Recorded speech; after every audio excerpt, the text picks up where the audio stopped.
มากหัวใส่หัวโคนโอ้สบายดีเด้อพี่น้องจ้ายินดีต้อนรับเข้าสู่ช่องสาวลอยเด้อสาวลอยอีกดีเด้อพี่น้องสบายดีพี่น้องไปอยู่ในรถอีกแล้วสองเถากำลังเข่าในเมืองเบิ่งคนทากับหัวสั่นหัวคอนขนาดเลยมีแนวซีเฮ็ดอีกแล้วพี่น้องสิได้เฮ็ดหัวใหม่หัวมันเจาะมันจี้มมันบุดมันดูดเข่าลักหัวกับมันต่ำสิได้จ้างเขาจะมาเลื่อยใหม่ให้ลักหัวแล้วหัวในเฮือนอะไรมันเดาะออกเลยหัวมันกระซีค่ะแต่ละเมือนพี่น้องได้เสียดหัวใหม่นี่นะสื่อตะนางเล็กมาใส่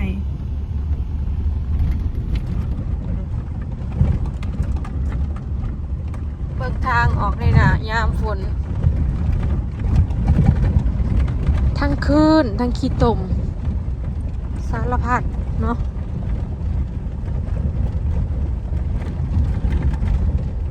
อันนี้ก็เริ่มแห้งในตุกเมื่อวานนี่ช่วงสี่อัน5-6 โมงเนาะ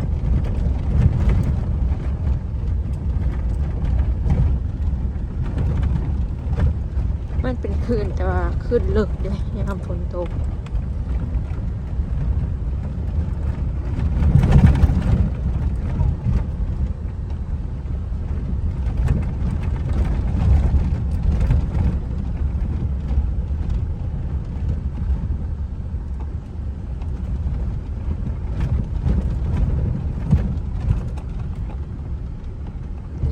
เช็ดดิเช็ด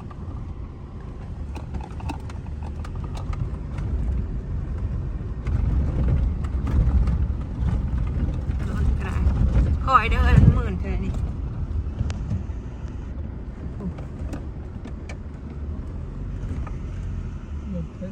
ยามฝนนี่ไปบ่ได้แท้รถแถวนี้นะเริ่มเละแล้วเริ่มไปบ่ได้แล้ว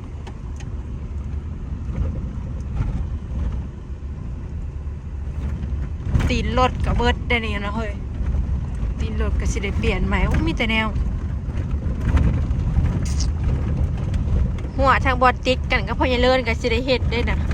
เพราะว่าอาซาละปลูกยังก็สิบ่ได้กินงัวเขา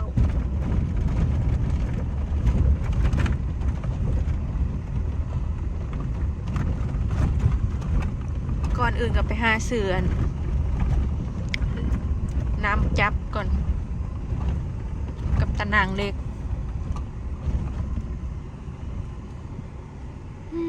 นะ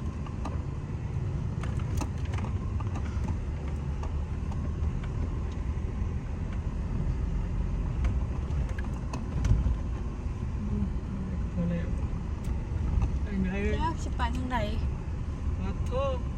รถไทยไงเข้ามาดึงเอากันบ่เฮ้ยเฮ้ยเจ้าว่าทางใดดีเอาทางนี้บ่ทางผีมันจักทางนี้เขาหลีกันบ่ได้เด้ไปทางนี้บ่ก็เวลาถึงเงินไปลงก็สิได้ออกมาแต่เถื่อนี่บ่จักรถก็ฆ่าซะแล้วทางรถจักรด้วยเอ้ยนี่รถจักรนี่เฮ้ยทางไปได้บ่ทางรถทางนี้ไปได้อยู่มั้ยไปได้ขอบใจเด้อ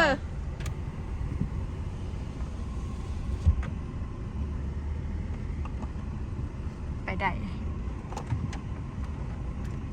พอใหญ่นะดูเหตุทางมันเนี่ยอ่ะ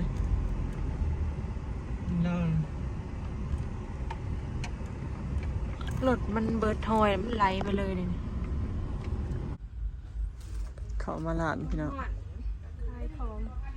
แต่ว่าหันขายเครื่องนี่พี่น้องขายเครื่องส่งมันสิแบบว่าของเกือบทุกอย่างนำเข้าจากไทยไปเลยนับตั้งแต่สบู่แป้งนัวอย่างมาซื้อนมกับขนมพี่น้องกับโอวัลตินเนาะ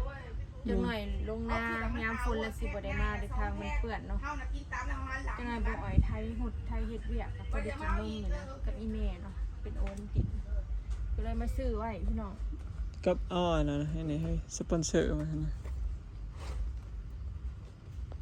จังหน่อยลงหน้านะ เวลาบ่ได้ออกมาสิได้ลงหน้าเลยเด้อพี่น้อง จะได้ของครัวจะได้ของลูกพี่น้อง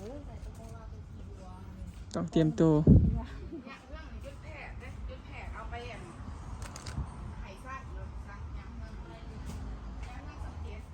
เพราะว่าเวลาเฮ็ดหน้าเพิ่น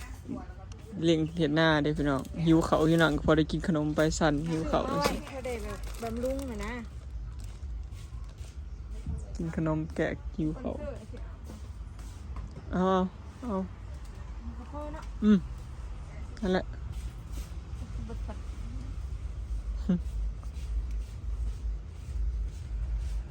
มาม่าน่ะเอารวมนะ มาเอาเป็นรวมซะ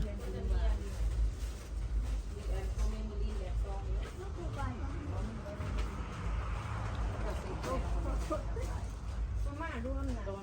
แก้ได้บ่อยครับแก้ที่หาแก้ที่หาตลอดแม่ใส่มีกระเป๋าอะไรก็ดีแสนสิ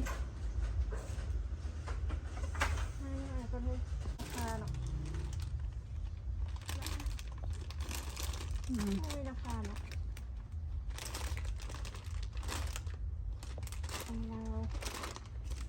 โอวันตินซื้อมาให้แม่น้ำหมักกิน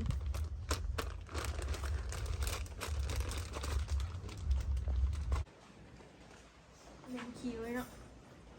มาลีน แม่บอกตะนางอันนี้เม็ดยังสองยางอะไรวะ สูงแมตรเช้า เม็ดเช้า เงาเมตร10 เมตร แม่หาชิปอันเตอร์ว่ามันบ่เป็นของไทยพี่น้องของเวียดของไอเวียดอันนี้หาร้อยนี่หา 500กับ700ตัว700น่ะแม่น50ความสูง มีอันเดียวเนาะบาซิอ้อมทั้งหัวเฮือนหนังงัวไว้จกดูหน้ากับปุ่มก็สิเอาน้ำมักจับเนาะน้ำมักจับมือออก น้ำจับ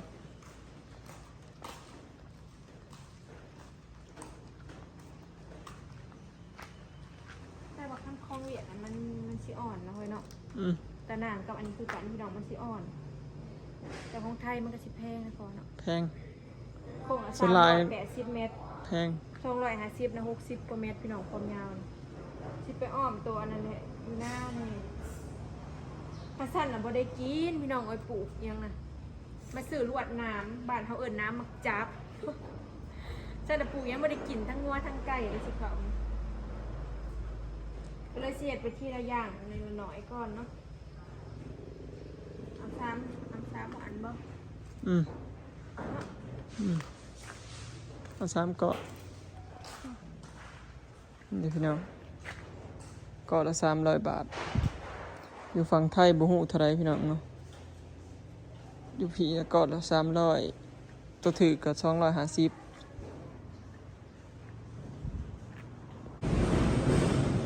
เราเขียนบินให้พี่น้องแล้วจับ4เกาะ คือน้ำมักจับ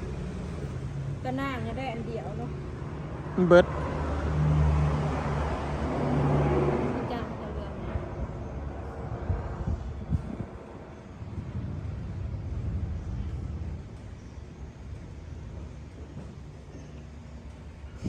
บ่ได้แทะกว่าอยู่ในหน้าจะมันยาวเท่าไหร่ ขอประมาณเกาะรถพอดีรถก็ เท่าไหร่เบิ่งแต่ว่าเขาไม่ใช่เลิศเลยเด็ก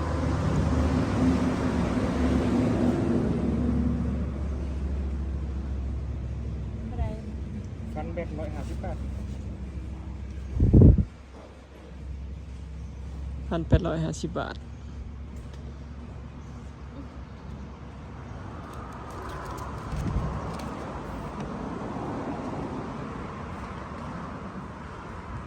ชิลงนาดิวัวควาย ไข่ดอกยามพอผูก น้ำมันอืดเลยมันจะเข้าไปได้พี่น้อง มาอยู่ดอก มันหอด อดอยู่บ่ต่อยมันหอดอยู่80มั้งเนี่ยถ้าเป็นคืนเอาคนน้อยเดียว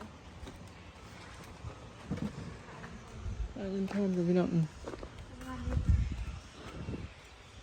ได้อันนั้นนะม้วนหนึ่ง งานพวก งานเล็ก เครื่องใช้เหรียญไล่ละ งานเล็กสังกะสีกะโลก็มีเบิดเนาะของเวียด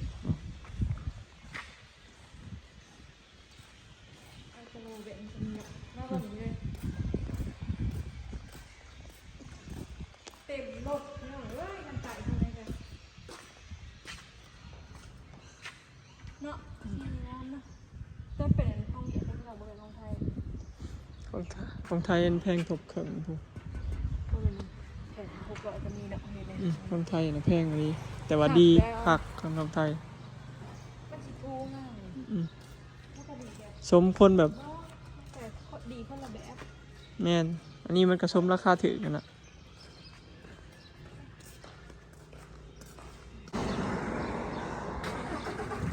ซื้อนมให้เบาอ่อยกับอีแม่พี่น้องเมื่อบำรุงจังเลยผัดทางเปื่อนชิลงหน้าบไดมาได้นี่เดือน6นี่กระตกกาเลยเนาะม่านำเมื่อหายลอยทรงนมกับลวดน้ำเต็มรถคือเก้ามีแต่แนวอยากได้มีแต่แนวอยากซื้อพี่น้องเอ้ย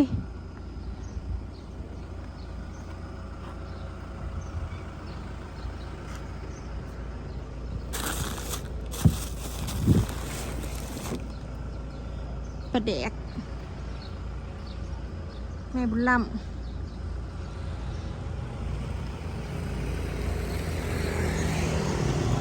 โอ้ยหอนเลยพี่น้องเอ้ย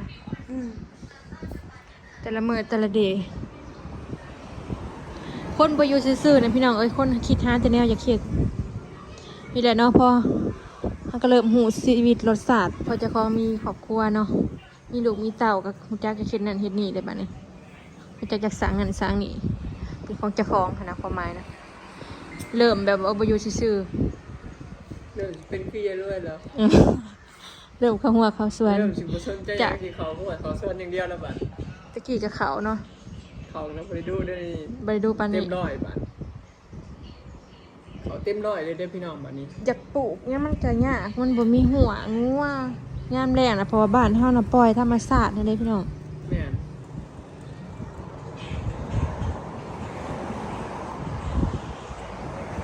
แล้วมีหัวอะสบายพี่น้องถ้าได้หัวแล้วกันเนาะลงทุนเห็ดหัวเท่านั้นแหละกับลงทุนซื้อนั่นที่นี่มาปลูกเราก็ได้ผลผลิตแล้วล่ะพไว้ ซื้อแน่เมืองบำรุงอีเมแน่พี่น้องโอนตินอีเมแล้วมากินเนาะโอนตินกับขนมเอาเสียยูออกกิโลของเราแหละอัตรานหลายเนาะปลาอีอดีตอยู่กับอีเมอีกเดือนนี้ก็แลนออกมาปักซองของเละตุ้มเปะเลยตะด่างไปซื้อห้านน้ำพุ่นเนาะซื้อเมื่อมันแล้วแล้วเมื่อนั้นบริซื้อเมื่อนั้นเมื่อนี้อยู่เจ้าหน้าเฮ็ดออกเขาก็บริมีเวลามาเฮ็ดหัวอีกแล้วพี่น้องก็สิได้แล่นไปหาเฮ็ดมีกระตื่นตั้งแต่บริโนอนใช่ไหมรับตื่นอาริสไข่มาถาพักกันมานั่งถากินเพลินหิวขาวแหงหิวขาวจนสั่นไปเอาเดี๋ยวร้อยเดี๋ยวนะเดี๋ยวนี่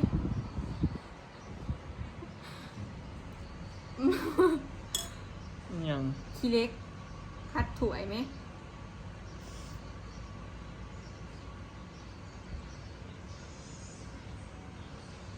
ที่เลยคัดถ่วย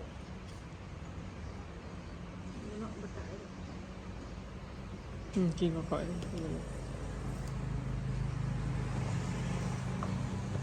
ปรุงเขาไม่ได้ปรุงร้ายดอกนี่ขาวซื้อให้แม่นะ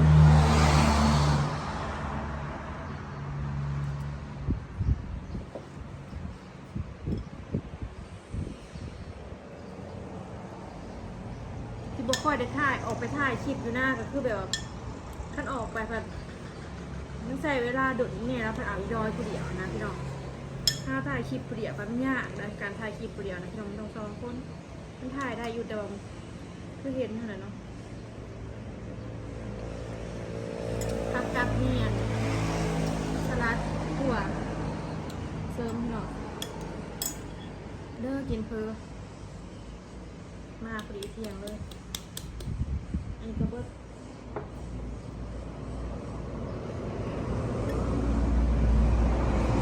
ถ้าถั่วใส่ไปถาม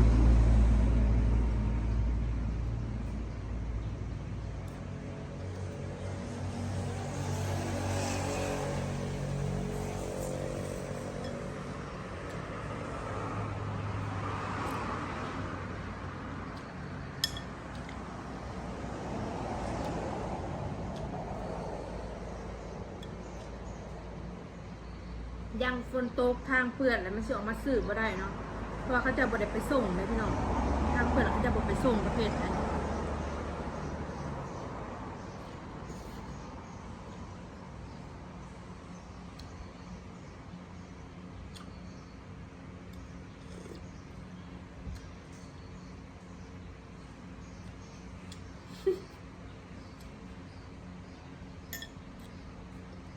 อยากมาเบาหน่อย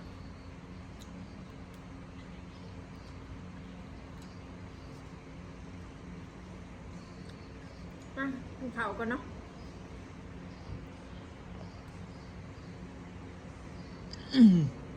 เดี๋ยวกินข้าวก่อนพี่น้องสิเมื่อ เพื่อเมื่อก็พอดีบ่ายอีกดีบ่ายโมงเมื่อก็ฮะเปลี่ยนเครื่องเป็นของเตรียมอีกพี่น้องเนาะสีฟ้าเห็นมันแล้วหัวกับฟ้าปลูกงานนี้มันปลูกแล้วมันติดเดี๋ยวเฮ็ดออกก็มีแต่บ้าเฮ็ดแต่บ้านนี้ปลาแตกยุ่มมายำนะบ้านแต่ละมือก็คือแลนหาเข้าปลาอย่างเดียวบ้านเนาะเฮ็ดกำลังเริ่มออกลาย คณะปลูกโดดแล้วดิบมันเย็นน้ำมันติดเนาะ แม่นคันดินมันเย็นแล้วมันสีชื้นร้ายก็พอดีมันตกหนาวบ่ติดเนาะเดี๋ยวกินเฟอก่อนพี่น้อง